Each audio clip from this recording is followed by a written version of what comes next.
5 years ago, no one was with a good habit with customers on how to deal with subscription, so things would renew naturally.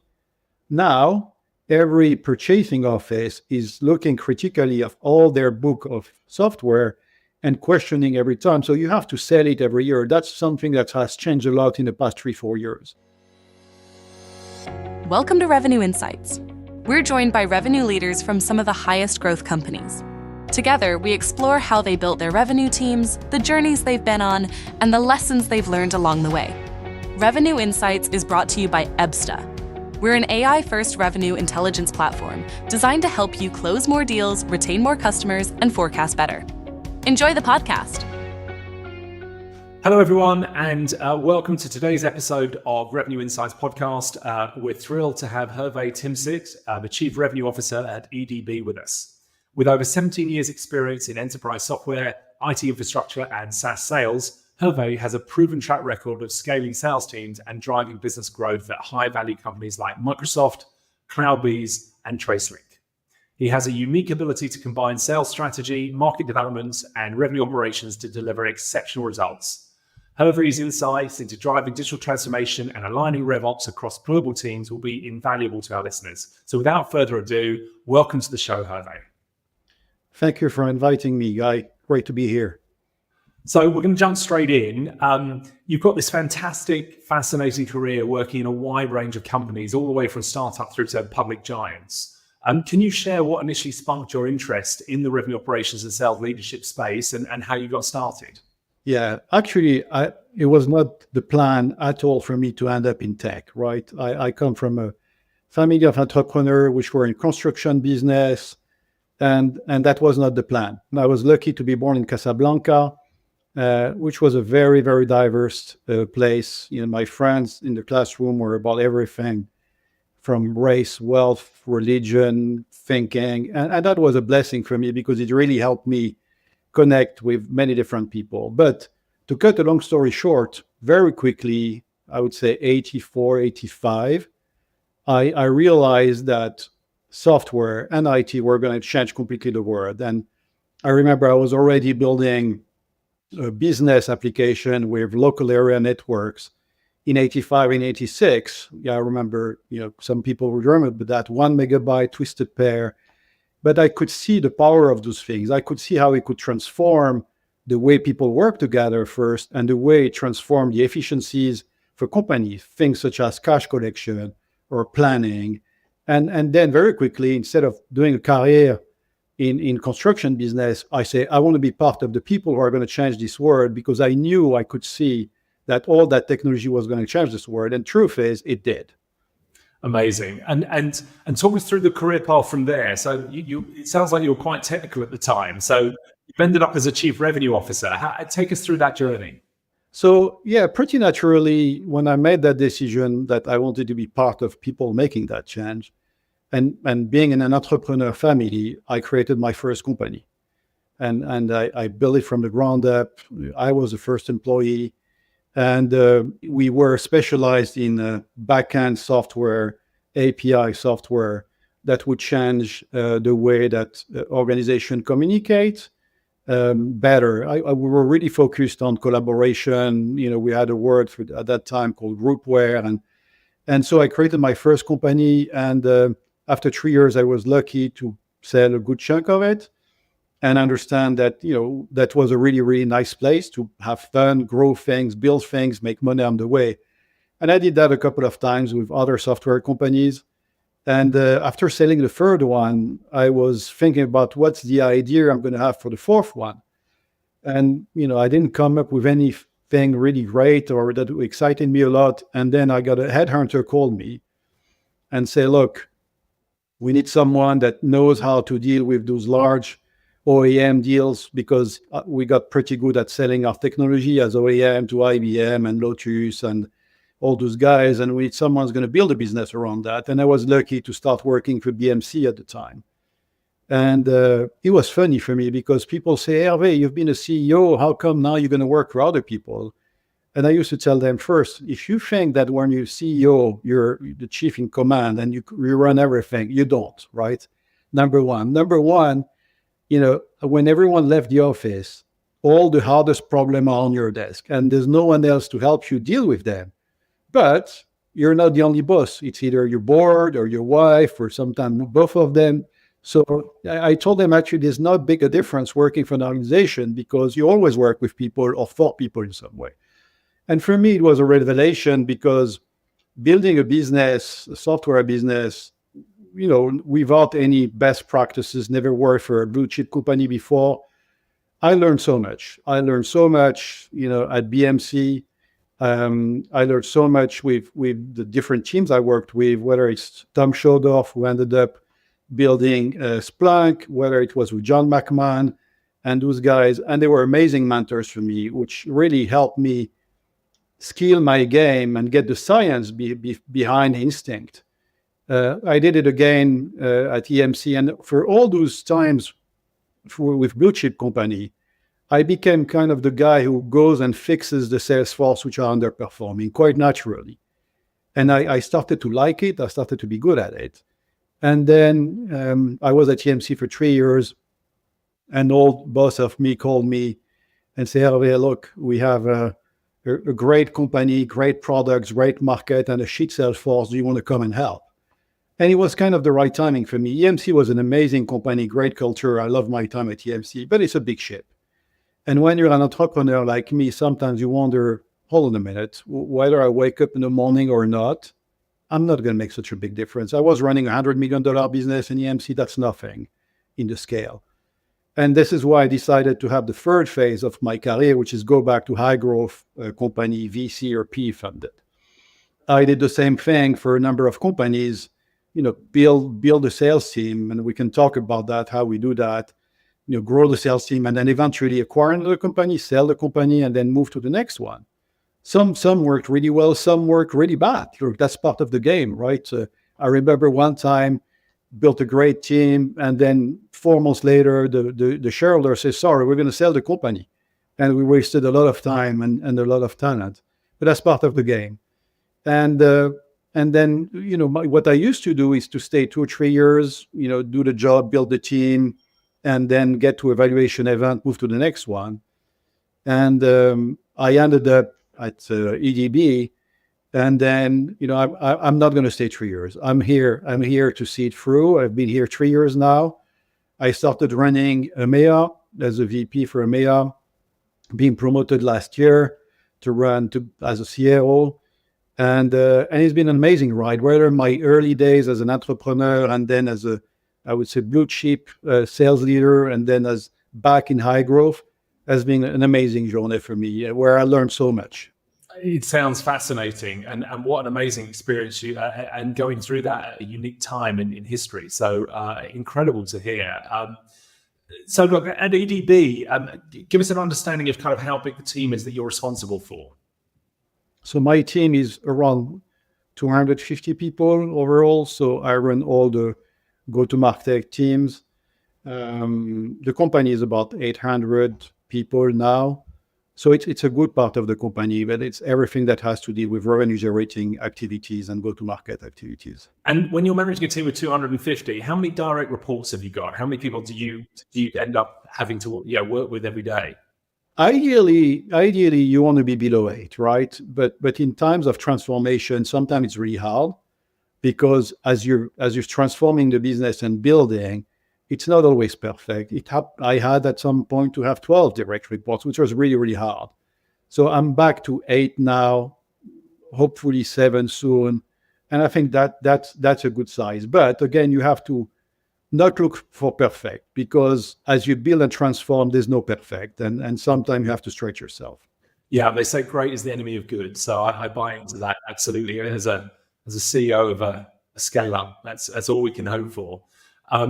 So at EDB, you oversee a global sales team and are deeply involved in driving strategy. How do you focus on ensuring alignment between sales, marketing, and success? Because we're seeing a lot of energy at the moment. In fact, I've just been reviewing. Most of our listeners will know about our 2024 benchmark report.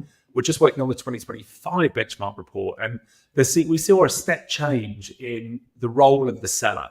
While maybe over the last year or two, historically, the seller was a single purpose vehicle, and there was someone else responsible for top of funnel, and there was other people responsible for cross-sell and upsell. We've seen a massive shift this year with the seller being almost 360, and over half of the businesses that we talk to are either have their sellers as 360 or intending to be. It kind of reminds me of the old days, because that's how we used to do things, it makes a lot of sense, right? Because you've got the buyer had to get confidence and trust in the seller if they were to sign the contract in the first place. So holding on to that relationship, I think, is really, really powerful. But are you seeing the teams aligned, and how are you finding to bring everyone together? So there's a couple of things that have not changed so much, and a couple of things that have changed a lot, right? When we started to sell software many years ago, the thing was you would show up in front of the customer and you would drop the toolbox in front of him and say, that's the price of the toolbox, and you, Mr. Customer, is going to have to figure out how you use it. And we evolved, and we talked a lot about those years about value selling and solution selling and all those things. The truth is, we're still way behind. The vast majority of sellers in this world are still selling tools and features and function. And so that's one, and I'll get back to that. The other piece which has changed is the dynamics, right? We used to sell perpetual software and hardware, and we're selling most of it is subscription now. And not only we've changed the way we sell, but also the customers have changed the way they buy, but also the way they renew. Right. 5 years ago, no one was, I would say, with a good habit with customers on how to deal with subscription. So things would renew naturally. Now, every purchasing office is looking critically at all their book of software and questioning every time. So you have to sell it every year. That's something that has changed a lot in the past 3-4 years, which obviously creates a lot of pressure on your churn. So we have to consider all those movements, and that goes back to what you're saying about make sure you address all those stakeholders in the account. So one way I've used in many ways to align all those things is really change the culture from silos and aligning behind one thing, which for me is value setting. Really understanding and defining for the whole organization what are the 3 or 4 things we're about. What are the 3 or 4 things where we make a difference for our customers? They can be around innovation, they can be around growth, they can be around cost cutting, they can be around leadership in market. But you, as a company, I think you have to define those, and those have to be shared with all the organization, not just the go-to-market organization, the engineering organization that starts to understand when they're building a feature, what is this feature meant to impact for our customers. And look forward to that when you talk with CSM, when they make sure that there's adoption, what is the adoption intending to do for the customer, and really change the mindset of the whole organization, not just this team organization, and align them behind those value drivers. Now, that's easy to say, but to do that, you need alignment at the executive level with all your other colleagues, because this only works if this is something which is really shared across all the organization, all the pillars in the organization: marketing, engineering, product management, revenue, and all those things. And that's one of the things I've been working on for 1 year, which is, I always say in our job, sometimes you have to fly the plane and while you change the engines, right? So you have to deliver the revenue while you change some of the engines. So we did that at the same time. We had an amazing year. But at the same time, we managed to transform the organization and align everyone. Now, the next thing is you have to make sure that it stays this way, right? And we don't drop the ball, because there's always going to be distractions. No, it makes a lot of sense. Some of the data we're about to launch next month in the 2025 benchmark report, we were looking at the source of new revenue. And what's really interesting is in 2024, we saw that over 52% of growth revenue didn't come from new logos. It came from existing customers. And it shows how important looking after those existing customers is. And one of the really interesting data points we saw, Ebsta as a revenue efficiency platform, we really try and focus in on understanding what relationships are driving revenue. So what was fascinating to look at was the impact of, if the last 2 QBRs you've done with your customer were with the C-suite, you are now 7 times more likely to get the cross-sell upsell. And if the last two QBRs were with more junior resources, you are now 4 times more likely to churn. And it's so important to understand that which relationships are driving revenue for each organization, and making sure that you've got a simple way of monitoring the engagement with those stakeholders. And it just shows you, data is so important now to how we operate, and you can't run a scalable engine, a scalable go-to-market engine without data.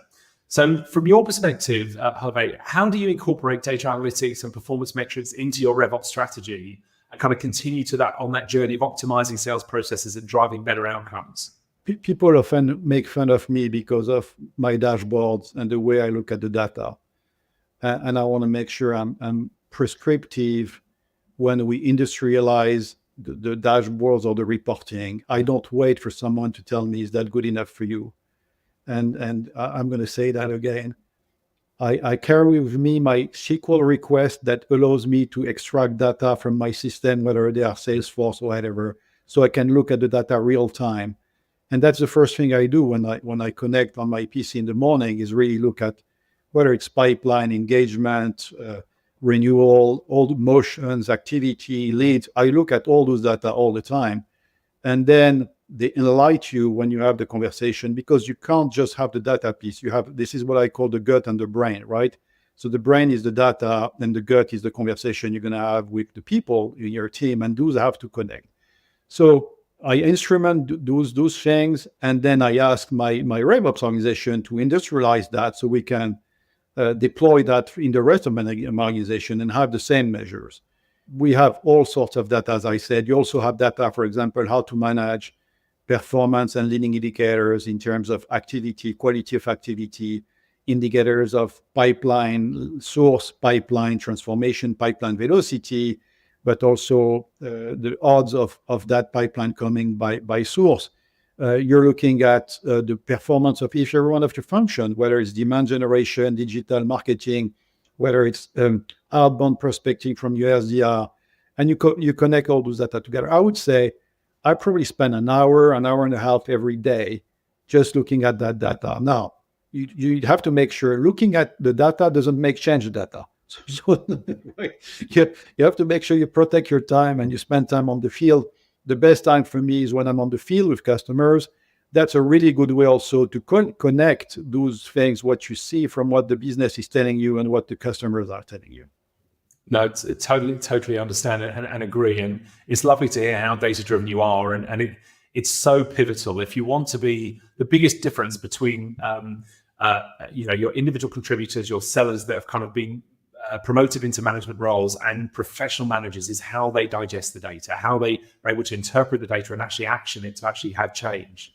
It's also, Guy, an amazing coaching vehicle, right? Because when you coach people and you help them develop and you help them grow, you can't rely on impressions or perception. You have to get it back to what matters and the difference and the impact they're making. So when you actually have reviews with the individuals, you want to make sure you sustain that with good level data to help them progress. No, I absolutely agree. We went into a customer recently, and one of the things we do when we set up a customer is we want to make sure we're going to build benchmarks on that. Some customers might have 10, 20, 30 different go-to-market motions, and we need to build a benchmark of what good looks like for each of those motions so we can compare it to the deals that are in flight. The challenge is the data in Salesforce is never as clean as you want it to be. So we built, I suppose, an AI agent that's able to go through the historical traffic in things like the mailboxes, the calendars, and the phone systems. And we fix the historical data associated to deals that have closed, won, and lost in the past. So you might see an opportunity with one contact and 3 emails on it. By the time we finished our journey, it might, after we kind of connected everything up, you'll see that the buying committee was actually 9 stakeholders and there were 250 interactions through a 5-stage sales cycle. So knowing that information allows us to kind of understand what the benchmarks need to be, and then we can prompt the B and C players as to what the A players would do in those circumstances and encourage them to follow that process. And as we talked about churn, which is really, I think churn is, you can execute well on selling whether you expand or get new logo, but churn is something that can bring you from great to average. If you don't control it, actually, the data is going to help you a lot. Because one of the key I learned in churn, of course, there's product market fit, there's quality of product, there's all those things, but there's also at what time do you engage with the customer? Because If you engage with customers at the moment you need a renewal, it's over. It's too late. The decision has already been made 6 months ago. Now, no one has infinite resource, and you can't deal with the thousands of customers you have. But if you have data and you look at the data in the right way, just as you described, then you have hints of where should you focus first in order to ensure you're going to get either your renewal or better your expansion. It's critical. I absolutely agree. And again, we developed or codified what a relationship is, and we turn it into a score out of 100. And being able to look at an individual account and say, look, guys, no one's engaged with the C-suite in the last 6 months. We need to do something about that. And being able to monitor that, and a week later go, well done, we managed to get engagement with the CFO or whatever it might be. It's a beautifully simple way of really keeping on top of this stuff and giving everyone a clear, single North Star metric they need to aim for. We'll return to the episode in a moment. This podcast is brought to you by Ebsta. Every year, we produce the B2B Sales Benchmarks Report. It provides insights from the analysis of billions of revenue dollars, revealing what attributes drive top sales performance and highlighting where time and money are wasted. To get early access to this year's Benchmarks Report, sign up for our newsletter at ebsta.com/newsletter. Now, back to Revenue Insights. I had a different question for you. I think you and I have something else in common. I believe that we're both real advocates of the MEDDIC methodology. Huge fan of giving sellers that structure to really help them understand what good looks like. And what's really funny, one of the things I mentioned earlier that when we onboard customers, we go back over the last year's worth of data. One of the other sources we look at are call recordings. So if someone's already got a system in place that's recording their calls, we're able to analyze the last year's worth of calls. And what's fascinating when we then attach them back to the opportunities is you'll see deals that have closed lost in stage 4 or 5 of the sales cycle. But when we look back at the qualification, so our AI engine will extract MEDDIC from the call recordings and tell you how well or badly you qualified the customer, even on deals that closed a year ago. And what's really interesting is more often than not, deals that close in later stages, when you look back at the qualification, it was just never there. They weren't actually in a sales process. We didn't have MEDDIC complete. That methodology is so important. However, coming to my question, how do you ensure that the entire sales team adopts and consistently applies MEDDIC to accelerate that sales cycle and increase deal value? When you look at salespeople, it's really hard because you have to be optimistic and you have to be extremely paranoid at the same time. So that could be the definition of being crazy, but you have to do those things. So you have to believe in what you're doing, but at the same time, question all the time what you're doing. And I think MEDDIC is going to help you get that rational and that framework that also help you materialize really where you are and what are the gaps you have and where do you need to go first, what priority do you need to do? Do I need to develop a champion? Do I need to make sure I understood what pain I'm dealing with? Do I need to make sure that I meet the guy who's going to sign? All those things, MEDDIC tells you where you are and what you have to do next. Now, back to your question, MEDDIC has been, everyone talks about MEDDIC and sometimes people say MEDDIC is a methodology where we all know it's not. It's a qualification methodology, not a sales methodology. And a lot of people, by reading MEDDIC, think they get it, right? And because it's easy to understand. But there's a big difference between understanding MEDDIC and making it second nature in every engagement you have with your customers. Because this is where it makes a difference. Once you're back at the office, if you ask yourself, oh, is this guy a champion? It's too late. You've left the room. It's important when you are in the room and when you question around the table, who can be my champion? Who are the 1 or 2 guys that can be my champion? And how I'm going to do to make sure I develop those people. So I think the challenge with MEDDIC is not understanding it, but is making sure it gets inside a second nature of the rep. And that takes time. It takes time, but back to your point, it also takes alignment in the organization to make sure the SEs, the CSM, the renewal managers, the reps, everyone speaks with the same language.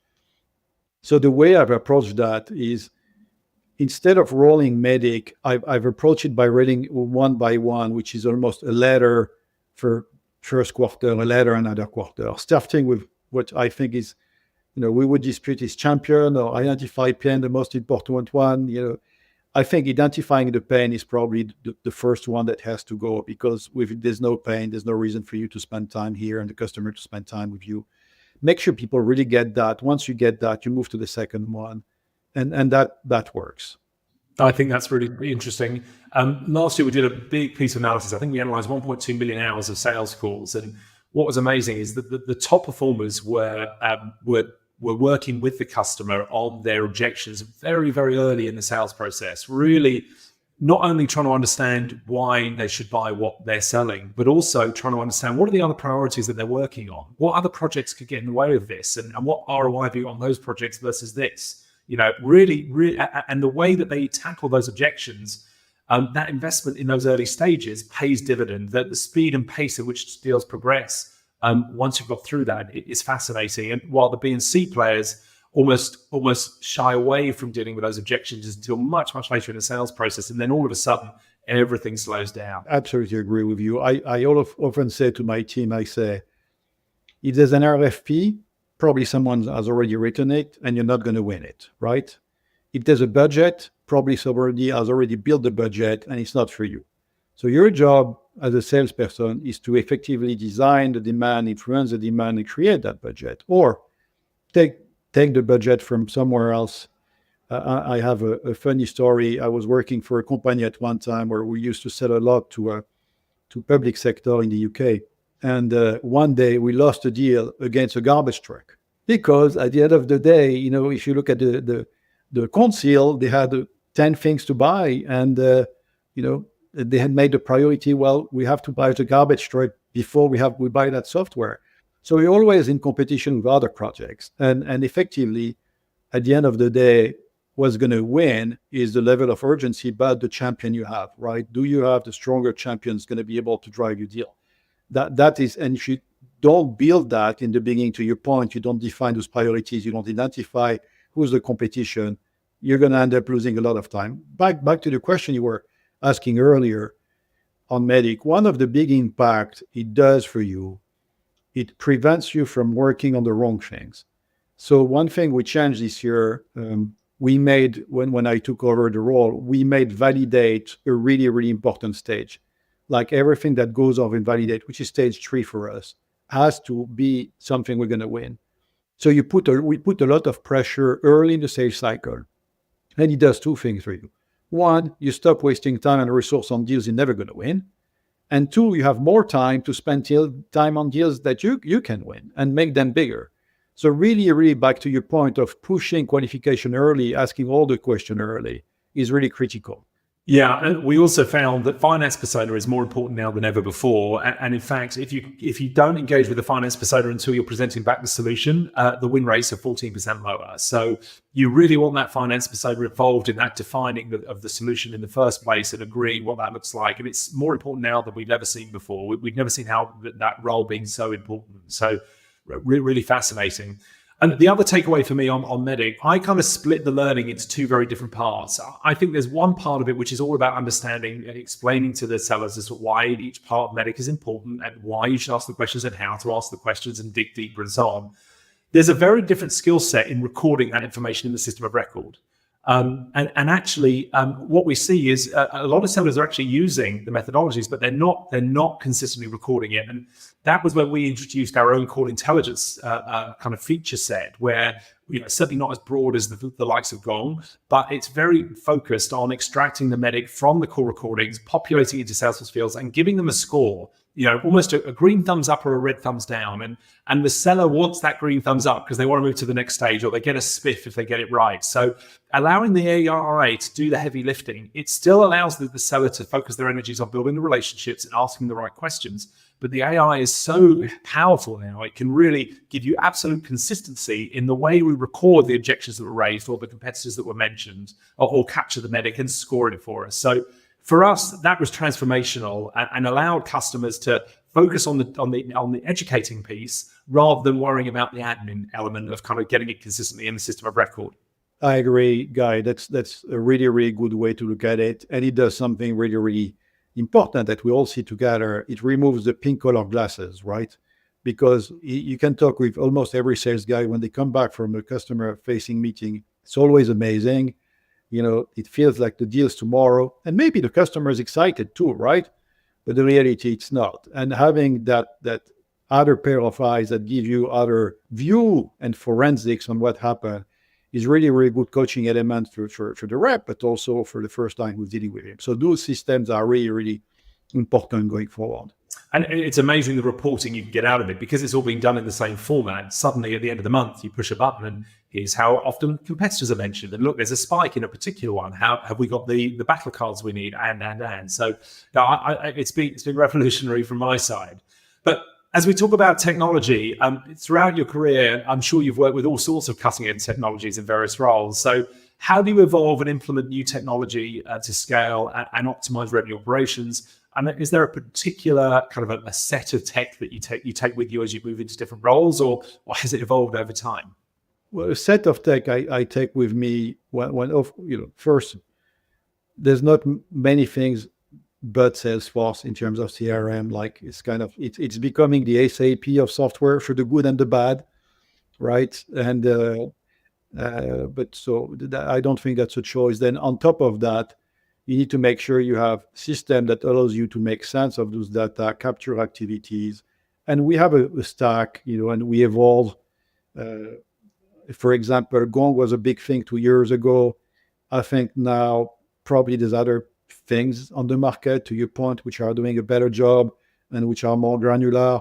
I take with me the logic of all my analyses that have been built for many years.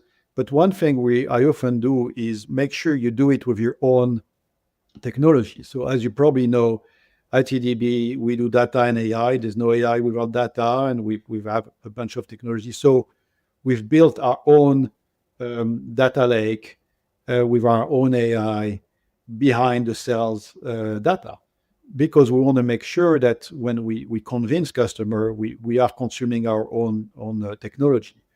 So as I go, I keep innovating and finding ways to make good use of the technology that comes in the market. We've recently secured a really good tool that helped us with activity, for example, which was really painful in the back. We had to scan the calendars and it was never right. And so you have to look on the market. What are the things that helps you move forward? Yeah. Are you able to share the name of this new tech you brought in? So we just secured something called Nectar, which does a really good job for us in terms of tracking activity.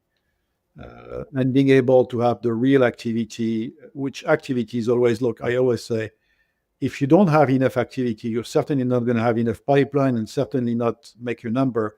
If you have enough activity, you may have, it's not a sufficient condition, but it's a necessary condition. So you have to watch that. Don't say, oh, he's very busy. That doesn't mean he's good busy. He's probably very busy now. You have to look, is he good busy? No, I agree. Look, even what we're seeing is over 2/3 of sellers missed quota last year.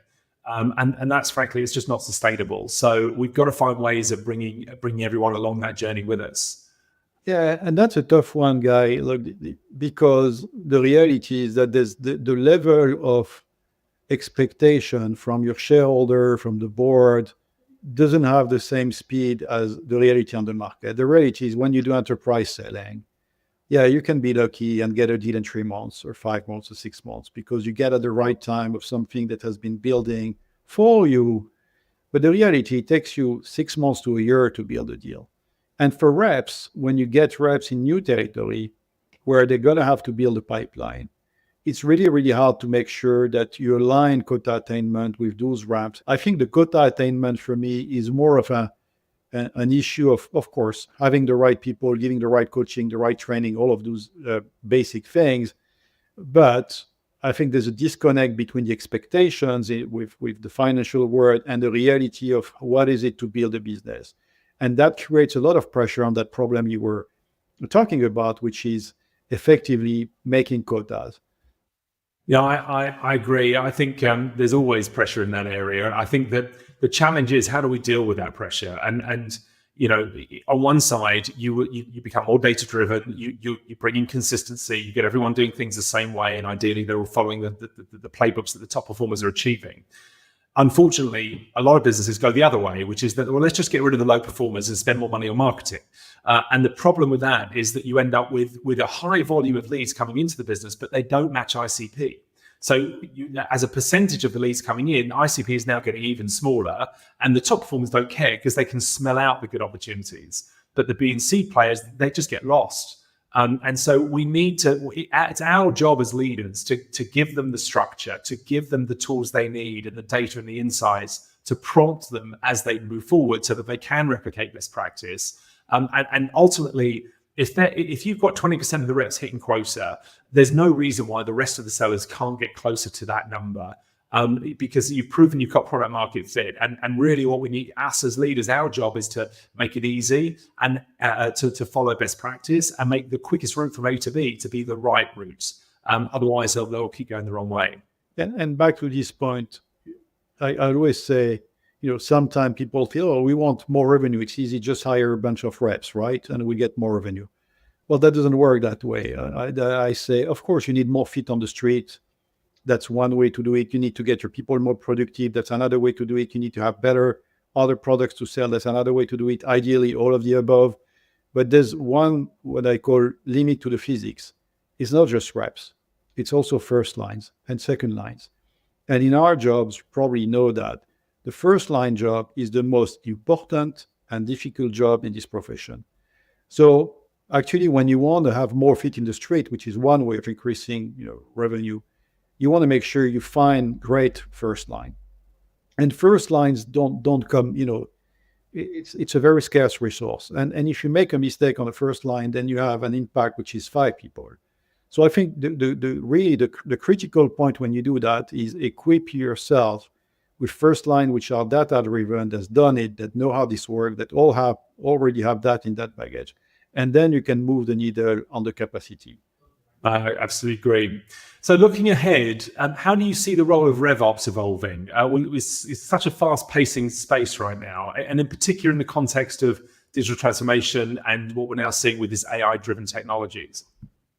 Look, I have an amazing RevOps leader, an amazing team of RevOps. In 8 months, they've changed completely the way we work. I'll talk about what it does for us, but also the job of RevOps is to make sure it frees up time for the field to have more face time for customers. The last thing you want, when the instrument, you want to make sure you instrument in a seamless way that doesn't impact the time of the people, because otherwise but what it did for me, reinventing the way we capture that data, reinventing the way we correlate that data, across the different silos, adjusting the processes. I moved like everyone else from sales ops to RevOps, but the way we optimize revenue, whether it's with the price of our product, the price increase, our upsell strategies, our new logo strategy, I could not do that. It's like flying a plane, right? If you don't have those data for you, you don't know where you're going. And the world is changing really fast. Technology is coming up really fast. So you need to have that feedback loop that only RevOps can build for you and give you the ability to navigate correctly. Yeah, I think my takeaway for RevOps is try not to go too junior. Is kind of where I landed. I think frankly, I think the VP RevOps has a place to sit alongside VP Sales, Marketing, and Success, and I think it's such a strategic role. What we service a lot of PE-backed businesses, and what we see a lot of the times is a RevOps function that's been banging the drum that we talk about, consistency and in the way that people operate and following best practice and so on, but the leaders aren't listening. And so you need a RevOps function. You either need a CRO that actually buys into it in principle, or you need a RevOps function that's got the gravitas. And I suppose the big step change that we help our customers with is when that RevOps function is there, but it isn't getting the traction it needs with its leadership, by turning the data into insights and making it kind of almost in a picture format. Suddenly it becomes undeniable. And then it was the leadership's idea in the first place that we should definitely make these changes, right? And that's when the rubber hits the road. RevOps can know all of this stuff, but actually communicating it to commercial leaders, why should they focus on making these changes? Why is it important that we bring in this consistency? Why do we need to qualify? Why do we need to be multi-threaded? Why do we need to manage certain personas? When you show it to them, when you can see that the win rates are higher when you do these things, suddenly the buying goes, and something that the penny drops and the buying comes. Yeah, Guy. And it's also the culture you instillate. So back to your point, my VP of RevOps sits in my RVP meetings, is with us, is he's full part of the team. But it's also the way you communicate and you hold your team accountable. I'm very data-driven, and I'm going to ask a data-driven question, right? And then my leaders are going to need the support of their the RevOps leader to make sure they're equipped with those data. So it kind of flows naturally, but it's also the culture you instillate amongst your people and make sure that they think the same way. I totally agree. Hervé, it's been fantastic getting the insights from you today. Thank you so much for your support and time. If anyone wants to get in touch with you, how do they go about doing that? Just drop me an email, hervé.timsit@enterprisedb.com. Happy to help. And thank you for having me here, Guy. It's been really, really nice to spend and discuss those things with you. Thank you so much. And look forward to paths crossing again. And thank you for joining us. Thank you. Thanks for listening to Revenue Insights from Ebsta. If you want to learn more from some of the brightest minds on how to predictably and efficiently grow revenue, then subscribe to our newsletter. We'll deliver actionable insights straight to your inbox. Go to ebsta.com/newsletter. See you soon.